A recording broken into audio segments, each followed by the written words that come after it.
People keep talking about how other countries are creating nuclear weapons, doing this, that, and the third, and putting things in ground for the protection of not only their country, but their country's people. Talk about African leaders. Even dogs are more territorial than these men. We know how the ego of a man motivates and drives him to do things, to acquire things. But somehow when it comes to African leaders, I don't understand the kind of breed of men that are up there. They are not like the normal men that I know. I'm at a point where I don't even want to be referring to these people as men anymore, because I feel like it's an insult to actual men. Those are males. What kind of males do we have leading us on this continent? I think maybe they are scared of genocide and war by those white colonialists. Look at our defense. It's nothing compared with the West or the Asians. They are scared of dying and a country looking like Congo, Palestine, Syria, Iran. It looks like they have no choice but to obey the West.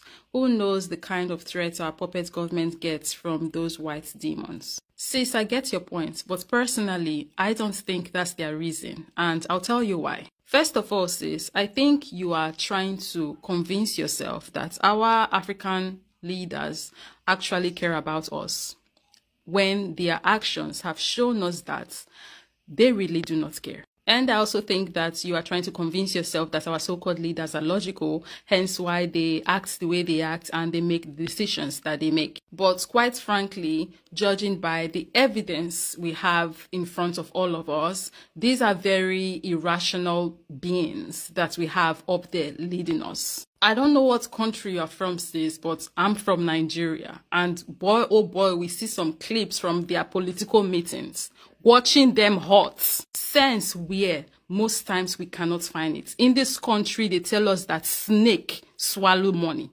Our so-called leaders fake faints in political meetings. Trust me, them folks are not working with logic. They are working with nonchalancy. I say I don't agree with your comments because leaders who care about their people don't agree to be puppets to the people who have been oppressing their people for over 400 years. Leaders who have sense don't eat and giggle with their people's terrorists, or worse, become puppets to their people's terrorists. The same terrorists that have been terrorizing their people for over 400 years. The only reason why we don't have defense, like the West or the Asians, is because the people who are supposed to care and make sure we are defended don't care. That's why we don't have defense to defend us. I don't know about any other person out there, but I personally would rather die standing than live on my knees.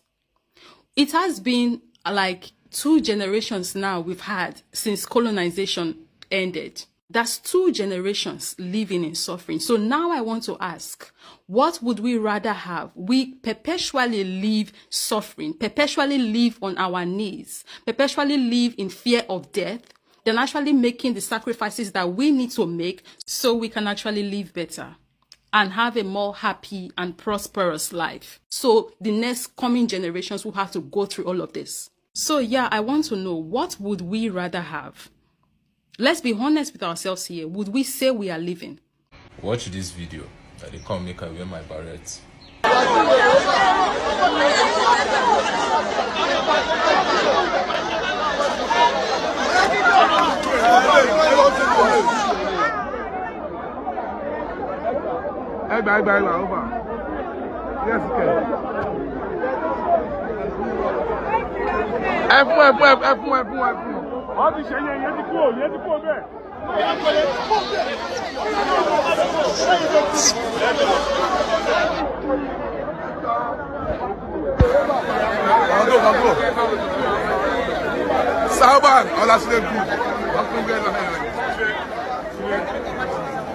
Is this the life? Or we're fear?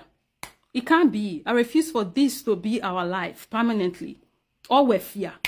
And I refuse for it to be the life of the future generation to come. I get the fear of war. I get the fear of genocide. I don't want none of us to die. But let's be for real here. Peace is not going to liberate us. Colonization did not end in peace. Slavery did not end in peace.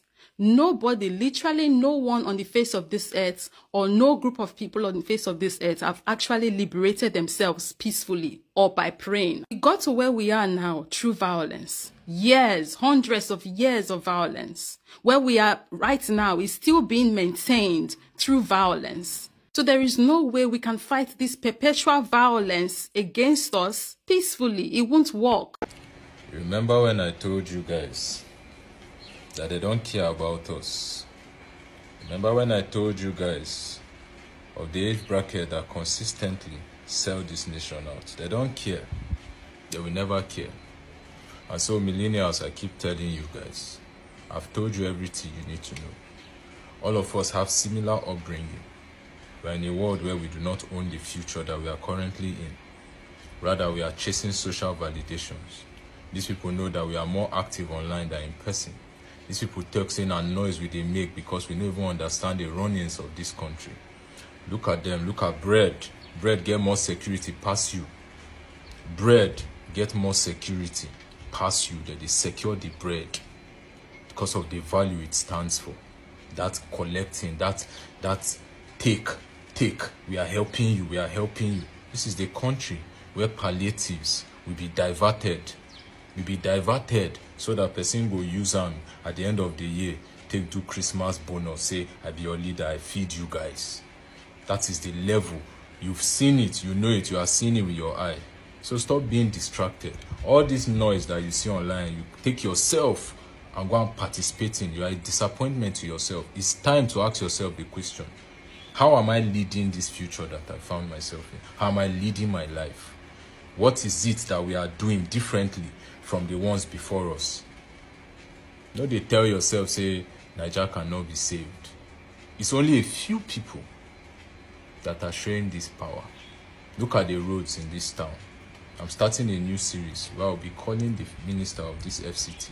I go show him all the roads. Make it not be say, he go the patch roads for Metama and the rest axis. Meanwhile, these places, they don't turn swimming pool. They don't turn swimming pool. Just so that you understand that these guys do not care about us. And it's time for us to start taking ourselves seriously.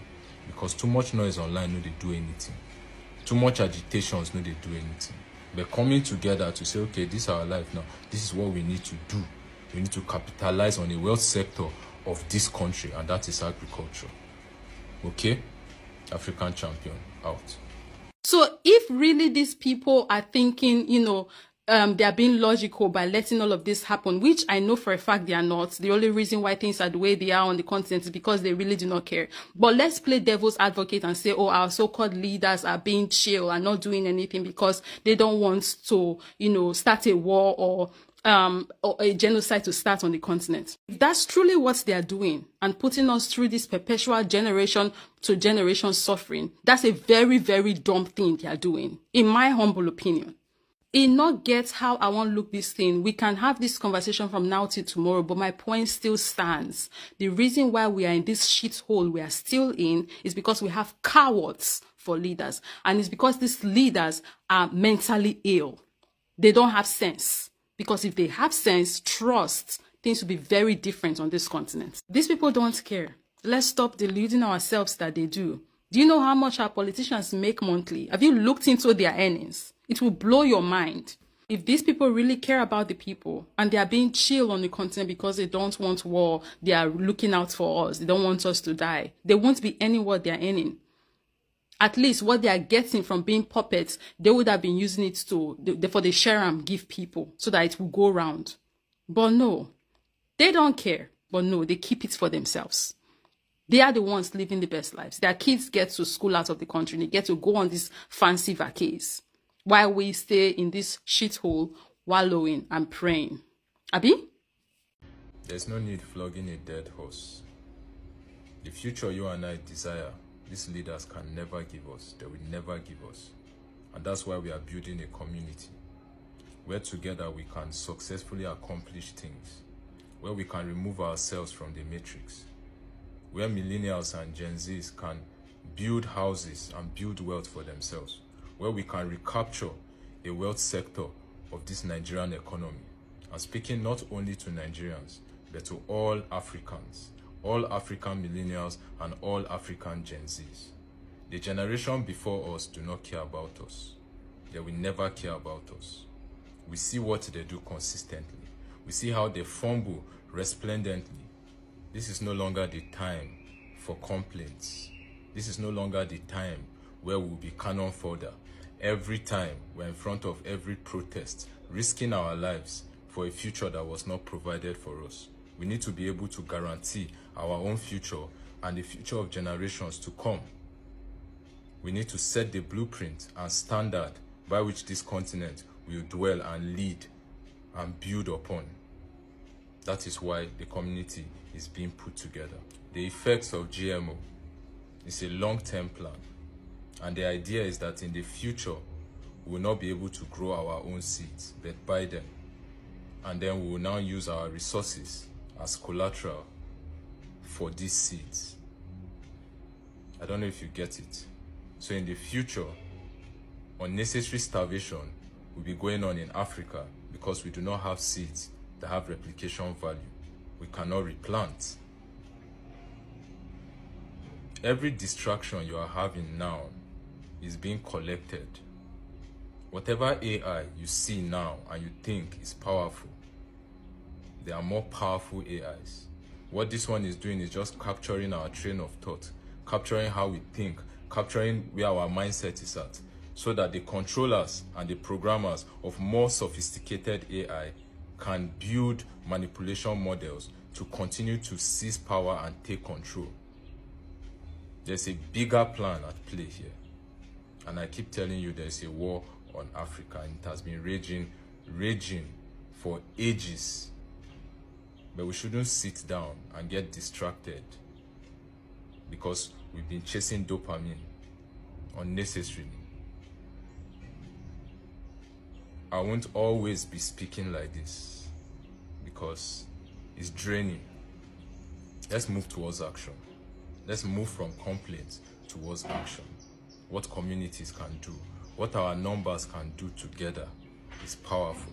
So we need to ignore the age bracket that has continued to make us slaves in our own land.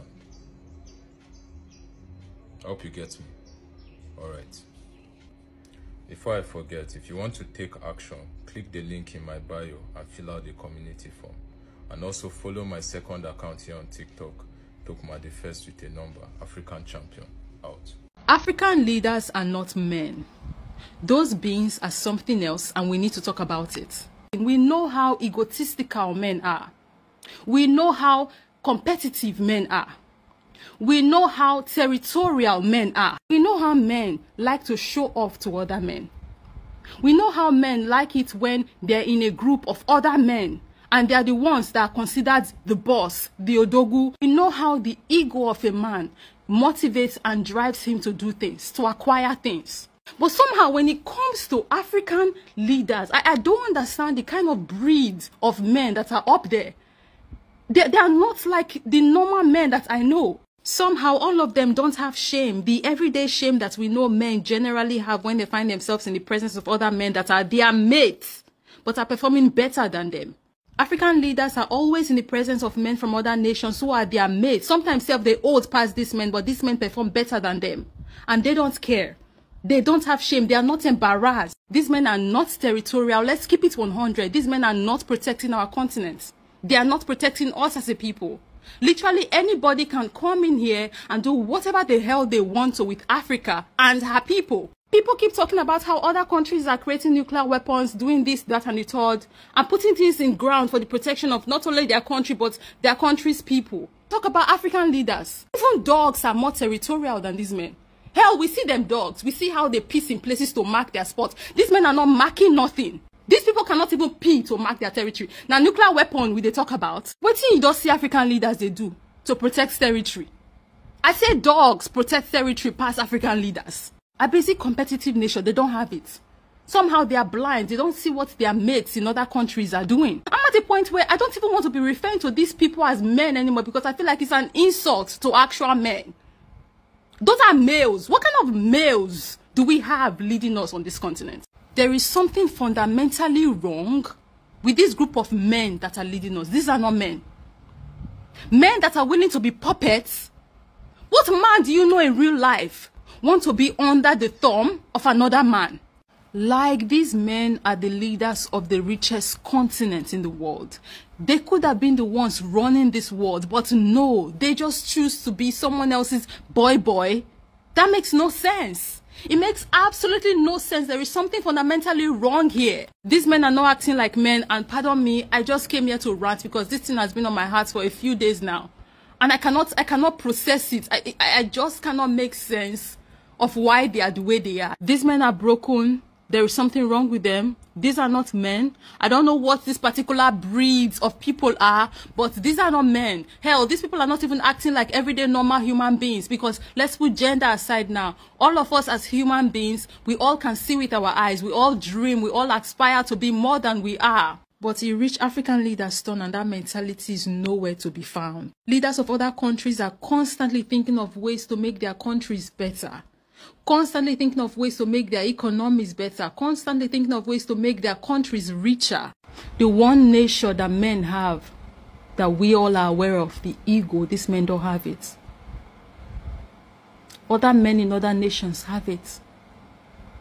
That's why they are working day and night.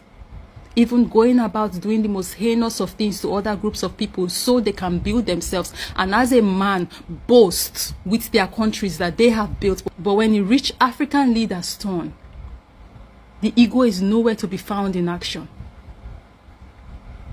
They are not doing nothing with it. They have nothing to show. And even still, they don't have shame. Fly me to the moon and let me play among the stars. Let me see what